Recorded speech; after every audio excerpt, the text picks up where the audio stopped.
Welcome back to Jinia ব্লগসের নতুন একটা ব্লগে তোমাদের সকলকে অনেক অনেক ওয়েলকাম।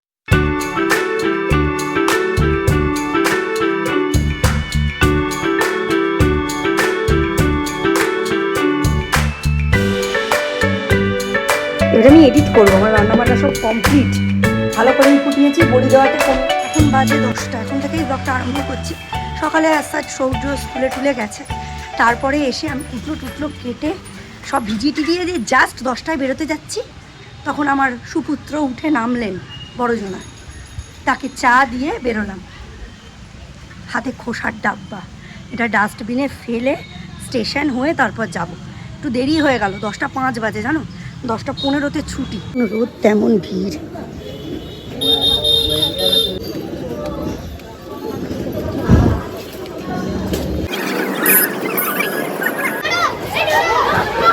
সৌর্য, এখানে সব বড় দাদারা, তুমি পারবে? বড় দাদাদের পারবে তুমি? বড় দাদারা ধাক্কাধাক্কি করছে, পড়ে যাবে তুমি। ভিড় এখন লেগেছে রে, এই দিক দিয়ে ছাড়লে এই হচ্ছে অবস্থা, কেউ আর নামতে চায় না।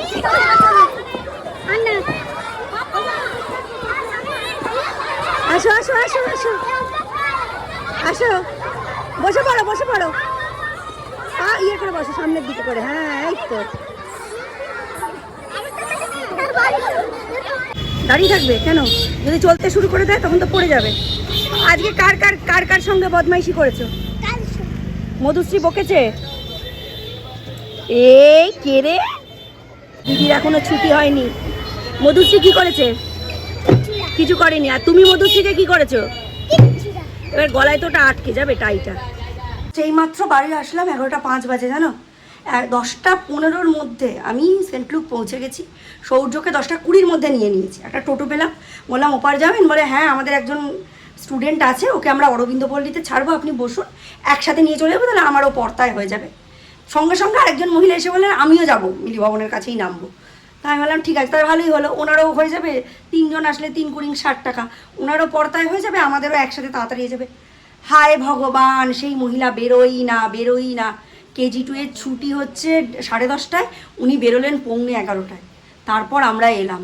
আর আমি জীবনে এরকম কারোর সঙ্গে আসছি না, আমি আমার মতো ওই রানিং টোটো ধরে চলে আসবো। আমার সব কাজ এখন পড়ে রয়েছে, সেই কাজকর্ম করব। এদিকে ওই মহিলা আর ওই টোটোওয়ালার চক্করে আমার এত দেরি হয়ে গেল। তারা তো রবীন্দ্রপল্লীতে যাবে, তাদের বাড়ির আলাদা ব্যবস্থা, সব বাড়ির ম্যাক্সিমাম বাড়িতে এই সময় মোটামুটি সব রান্নাবান্না শেষ। আর আমার এখন একার ঘরে একা, এখন নিজেকে রান্নাবান্না করতে হবে। কিন্তু আমার এই দিকে আমার পুরো 45 মিনিট টাইম পুরো নষ্ট হয়ে গেল। মানে টাকার হিসেবে দেখলে চলবে না, টাইম ইজ মানি। যাওয়ার আগে পুরো কিচ্ছু গুছাইনি, শুধু সবজিগুলো কেটে রেখে আমি চলে গেছি। এইবার ঝটপট রান্না করব। হ্যাঁ, আজকে আর তোমাদের রান্না টান্না কিছুই দেখাতে পারবো না, দেখানোর মতো রান্না করবোও না। হ্যাঁ, তারপরে তোমাদের সঙ্গে এসে কথা বলছি। আগে একটু ফ্রেশ হয়ে নিই। সব জামাকাপড় কেচে মেলে দিয়েছি, একবারের বেশি জামাকাপড় পরা যাচ্ছে না। এই যে সৌর্যের সব কিছু, আমার সাদা জামাটা পছন্দ করে কিনলাম, যে সাদা জিনিস পরতে ভাল লাগে। কিরম চা ফেলেছি দেখো, লোকজন যেই দেখছে সেই জিজ্ঞেস করছে কী লেগেছে। কপাল খারাপ, সাদা পরতে ভালোবাসি কিন্তু মেনটেন করতে পারি না। আর দোকানের চা হলে তবু উঠতো, বাড়ির চা তো উঠবে না। ঘষে কি পরিষ্কার হয়েছে দেখো। এবার আমি এডিট করবো, আমার রান্নাবান্না সব কমপ্লিট। সরস্বতী দি এই কাজ টাজ করে বেরোলো, আমি একটু জল ধরি। যাওয়ার আগে চলো তোমাদের দেখিয়ে দিই কী কী রান্নাবান্না করেছি। এটাতে তো ভাত আছে, এখানে সকালে পরোটা করেছিলাম, সেই পরোটা একটু রয়েও গেল। হ্যাঁ, যদি সৌর্য খেতে চায় দেবো। একটা দুটো পরোটা রয়ে গেল। আসলে আমার 3টে, সৌমর 3টে করেছিলাম। সৌম বললো আমার 3টে লাগবে না, ওই জন্য আমারও হয়নি খাওয়া।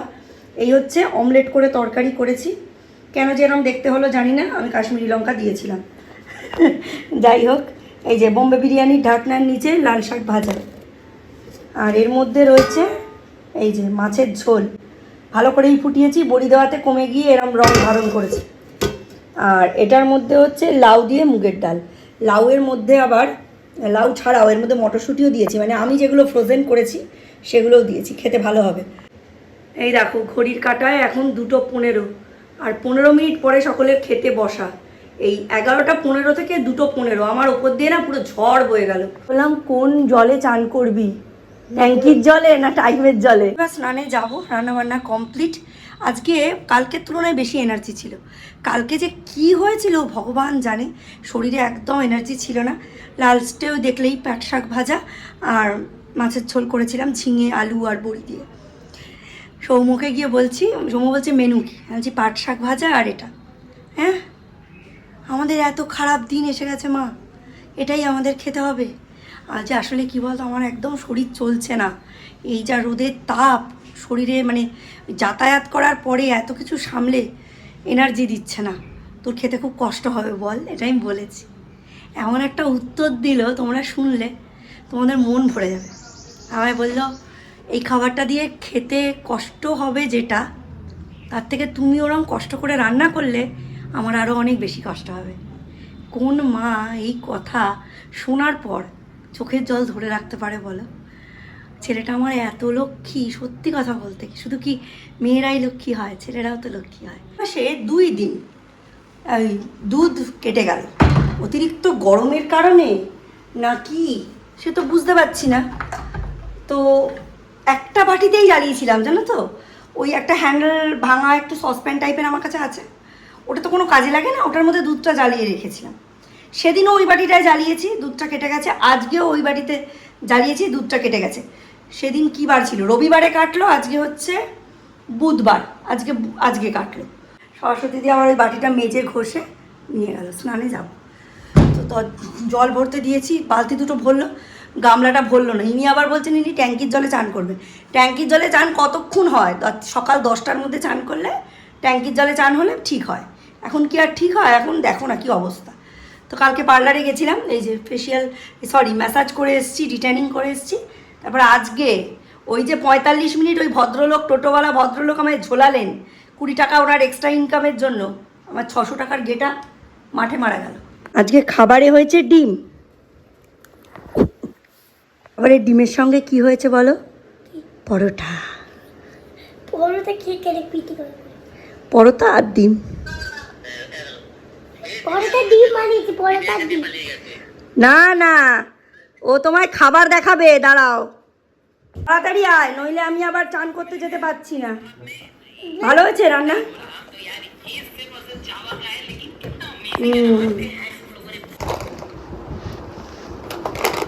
করতে শুরু কর। কটা বাজে বল? 6:30 7টা বেজে গেল।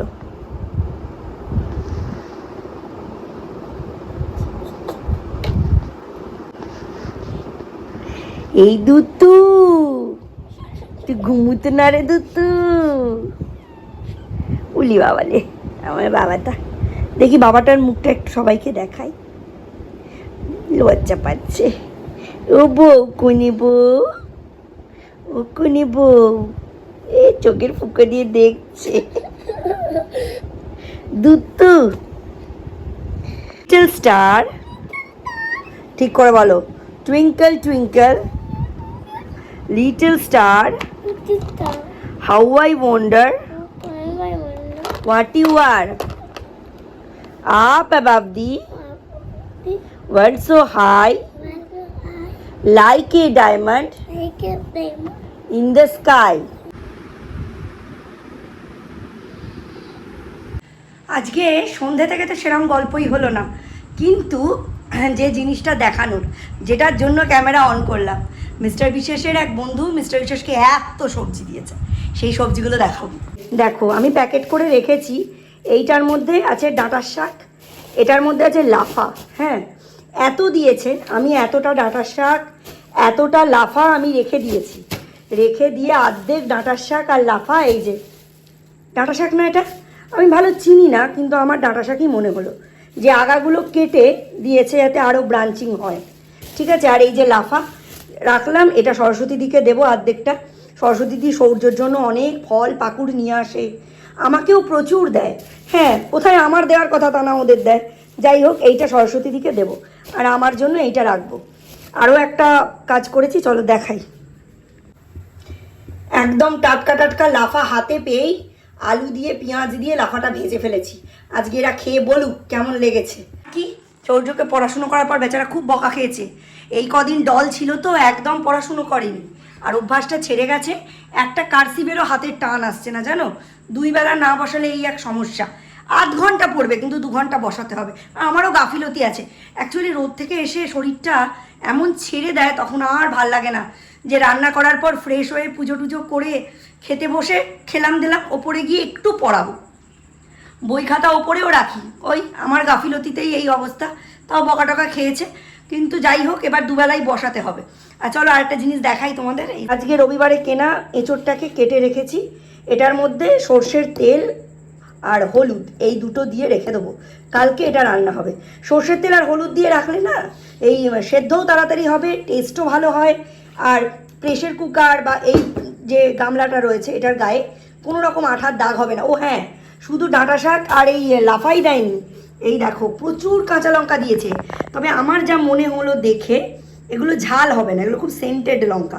ওই আলু চচ্চড়ি টচ্চড়ি বা বাটি চচ্চড়ি নাবানোর সময় লাস্টে চিড়ে শুধুমাত্র সেন্টের জন্য যে লঙ্কা দেওয়া হয়, এটা হচ্ছে সেইটা। প্রচণ্ড গরম, মানে তিতিবিরক্ত হয়ে যাচ্ছে, আর ভালো লাগছে না। এই সবে 4-5 দিন হলো গরম পড়েছে, এখনও 2 মাস, মানে এই মাস পরের মাস। উফ, অসহ্য গরম, অসহ্য হিউমিডিটি, একতলাতেও টেকা যাচ্ছে না। আমাদের একমাত্র বাবুর ঘরটা ঠান্ডা। আর এই কাশ্মীরের ভিডিও যেগুলো দেখাচ্ছে টিভিতে, দেখে দেখে দেখে দেখে মানে এত খারাপ লাগছে। আমাদেরও তো আগের বছর এই টাইমেই মানে কাশ্মীর যাওয়ার প্ল্যান ছিল বলো, এখন মনে হচ্ছে ভাগ্যিস যায়নি। কিন্তু একটা ঘুরতে বেড়াতে যাওয়ার পেছনে কত দিনের প্ল্যানিং, কত টাকা পয়সা, কত স্বপ্ন, কত আশা থাকে। এই যে বাচ্চাটার বাবা মারা গেছে, বিতান অধিকারী মনে হয়, ঠিক ক্লাস 10-এর পরীক্ষার পর মাকে নিয়ে মেয়েটা বেরিয়েছিল মা বাবাকে নিয়ে কাশ্মীরে, সেখান থেকে মা আর মেয়ে ফিরে এলো, বাবাটা ফিরে এলো না। কি যে হচ্ছে সরকারের কাছে, দেখো আমরা এখন কূটনৈতিক যোগাযোগ ছিন্ন করে দেবো, এই দেবো, সিন্ধু চুক্তি বাতিল করে দেবো, ওদের কাছে একটা নাম্বার 27 জন মারা গেছে, রাজ্যের 3 জন মারা গেছে। কিন্তু যে ফ্যামিলির ওপর দিয়ে এটা যায়, সেই ফ্যামিলির যে কি দশা। অনেক দিন ঠিকঠাকই ছিল, এই তো 370 ধারা তুলে নেওয়া হলো, এআই নাকি এত এত এত সাংঘাতিক ইমপ্রুভ করেছে, হ্যাঁ আর্টিফিশিয়াল ইন্টেলিজেন্সের হাত ধরে, আর নাকি হবে না এরম ঘটনা। এদিকে এখন কূটনৈতিক মহল থেকে লস্করের, পাকিস্তানের নানান ভিডিও প্রকাশিত হচ্ছে। তাই ভিডিওগুলো এখন প্রকাশিত হচ্ছে, কিন্তু ওনাদের হাতে তো বরাবরই ছিল। সেই দিন 8 ঘন্টা ধরে গুলি চললো, ওখানে কোনো পুলিশ ছিল না, কোনো আর্মি ছিল না, এটা কি করে পসিবল? এই তো কাকিমারা ঘুরে এলো, বলছে নিঃশ্বাস একবার ছেড়ে নেওয়ার আগেই আরেকটা পুলিশ এসে বন্দুক উঁচিয়ে দাঁড়িয়ে পড়ছে, আরেকটা আর্মি এসে বন্দুক উঁচিয়ে দাঁড়িয়ে পড়ছে, বড় বড় টাওয়ারের ওপরে আর্মি। আমরা তো এরম অবস্থায় ঘুরতে বেরিয়ে মানে ভয় পেয়ে যাচ্ছি, এমন কন্ডিশন। আমরা তো এরম অবস্থায় ঘুরে অভ্যস্ত নই। পাকিস্তানে নাকি, এই পাকিস্তানে বলছি, কাশ্মীরে নাকি এরম অবস্থা। কিন্তু সেখানে একটা জায়গায় 8 ঘন্টা ধরে গুলি চলল, পরিচয় জিজ্ঞাসা করা হলো, তারা সনাতনী কিনা চেক করা হলো পুরুষদের, অথচ কেউ এসে পৌঁছলো না। কি করে পসিবল? যাই হোক, কি আর বলবো, সকলেই খবরের কাগজে, টিভিতে এইগুলো দেখছো। ভ্যালেন্টাইন্স ডেটাকে ভ্যালেন্টাইন্স ডে হিসাবে নয়, পুলওয়ামা ডে হিসাবে, ব্ল্যাক ডে হিসাবে যতদিন না আমরা পালন করতে পারছি এবং নিজেদের গর্বের সাথে সনাতনী হিসাবে হুঙ্কার দিতে পারছি, ততদিন এই জিনিস থামবে না, চলতেই থাকবে। চলো আজকের মতো ব্লগটা এখানেই এন্ড করছি। দেখা হবে নতুন একটা ব্লগে। আশা করছি এই ধরনের ঘটনা ভবিষ্যতে আর ঘটবে না এবং ভারত সরকার যথোপযুক্ত কঠোর থেকে কঠোরতম পদক্ষেপ নেবে। নতুন একটা ব্লগে আবার দেখা হবে, ততক্ষণের জন্য tata, bye bye, good night. যদি আমার ব্লগ ভালো লেগে থাকে অবশ্যই একটু সাবস্ক্রাইব করে দেবেন, লাইক করবেন এবং শেয়ার করবেন।